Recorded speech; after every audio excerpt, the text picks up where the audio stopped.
السلام علیکم دوستانو. الله تعالی مو جوړ او روغ لره. الله تعالی مو تل خوشاله او کامیاب لره.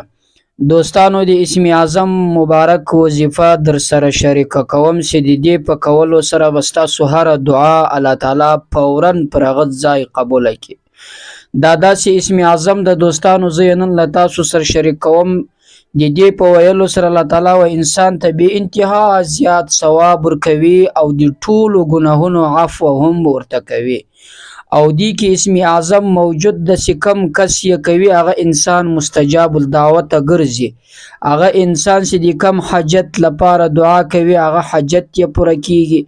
هغه انسان که کم خواهش په زړه کې لري دغه خواهش لپاره دعا وکړي هغه خواهش یې پوره کیږي. او دغه انسان په زړه کې کم یو ارمان یو مقصد وي دغه مقصد لپاره دعا وکړي ان شاء الله هغه مقصد به په لږ وخت کې ډیر زر پوره کړل شي. ځکه چې دا اسم اعظم ده. اسم اعظم یو هغه توري دی چې انسان یې یاد کی بیا چې انسان څه کولای شي څه یې زړه وغواړي هغه کولای شي. خو اسم اعظم په قرآن شریف کې ورک د چاته معلوم نه ده. خو زیات امکان چې د هغه په دغه یو آیات کې د هغه آیات زنن له تاسو سره شریک کوم. کچېرې تاسو د دغه یو آیات وظیفه دوستانو ډیره کوي او دا وظیفه کوي نو اسم اعظم په دې آیات کې موجود د سل په سل کې نوي امکان د چې په دغه آیات کې موجود ده نو بیا به ستاسو هره دعا پر هغه ځای باندې قبلیږي.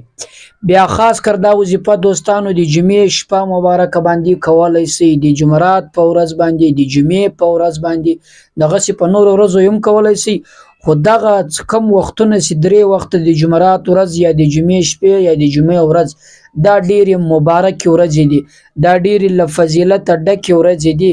د جمعې هغه مبارکه ورځ دا چې په دغه ورځ کې د انسان دعا ډېره زر قبلیږي. ځکه چې د جمعې مبارکې په ورځ کې یو ساعت ده، دا ساعت ورک ده، چاته نه ده معلوم. که یو څوک دا ساعت پیدا کړي په دغه ساعت کې د انسان هر دعا په غس سیکنډ کې قبلیږي، کن په یکن کې قبلیږي. خو دا ساعت چاته نه ده معلوم. لکه اسم اعظم سی په قرآن شریف کې ورک ده، خضر علیه السلام په انسانانو کې ورک ده، ژوندی ده چاته نه ده معلوم. دغه سی لیلۃ القدر شپه چې ده هغه د رمضان په اخرنی تاک شپو کې ورکه ده.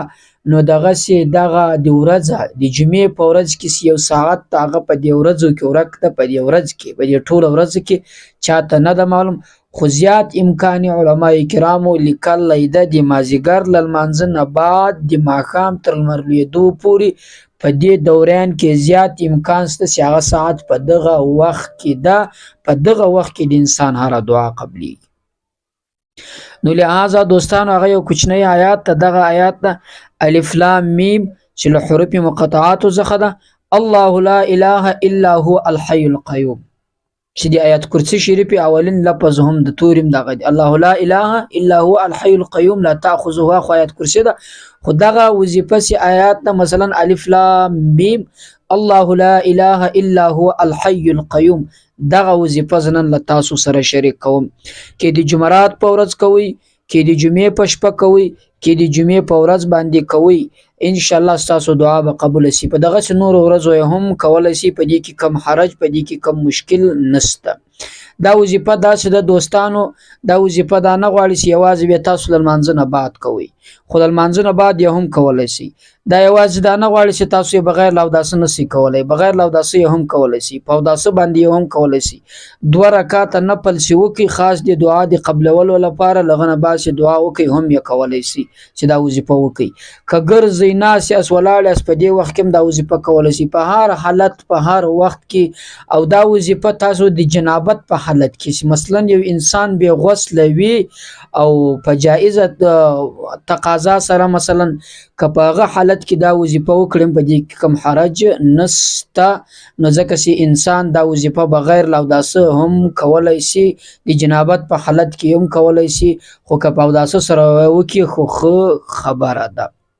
نو لہذا دوستانو دا وظیفه چې تاسو کوئی طریقه یې دا ده، اولین به خپل ځان سره مثلا که په یو ځای کې ورته کینئ ښه داسې ځای وي په هغه کې شر و شور نه وي خو هم صحیح ده.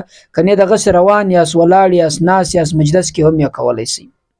نو دا وظیفه به تاسو تقریبا تر دې مخکې به 11 واره درود شریف لغه نه بعد به دغه د اسم اعظم وظیفه په دغه نیت باندې ووایئ په دې کې اسم اعظم موجود ده دغه وظیفه به تقریبا 1.5 واره وکړئ الف لام میم الله لا اله الا هو الحي القيوم دا رقم به 1.5 واره ووایاست په پای کې بیا 11 واره درود شریف دغه نه بعد ستاسو دعا وکړئ ستاسو دعا به الله تعالی قبول کړي فورا به قبول شي پر هغه ځای قبلي ځکه چې دا کن فیکون عمل ده کن فیکون وظیفه ده هر حاجت د انسان دستی پوره کیږي هر خواهش یې پوره کیږي هر مقصد یې پوره کیږي په هر مقصد کې الله کامیاب کوي او خپل منزل ته زر رسوي دا یوازې نه چې د انسان مقصد په دې دنیا کې د آخرت له لحاظ د انسان مقصد رو پر کوي د آخرت له لحاظ د انسان چې هغه تمنا ده چې جنت الفردوس الله ور نصیب کی هغه ور نصیب کیږي په آخرت کې د هر انسان دا تمنا ده چې کاش د نبی علی اسلام د څنګه ملګری په آخرت کې زوی او نبی علی اسلام د ما شفاعت کړو او الله تعالی ز به ګناه داسې مثلا به سوال او به جواب الله تعالی جنت ته داخل کړو دا د هر سړی ارمان ده ان شاء الله دا ارمان به دې وظیفه په کولو سره پوره کړل شي نو دوستانو دا وظیفه الله تعالی مو خوشاله او آباد لره نور ملګرو سره هم شریک کړئ خپل هم وکړئ الله تعالی مو آباد لره تر بلې وظیفې پورې د خدای پامان السلام علیکم ورحمت الله وبرکاته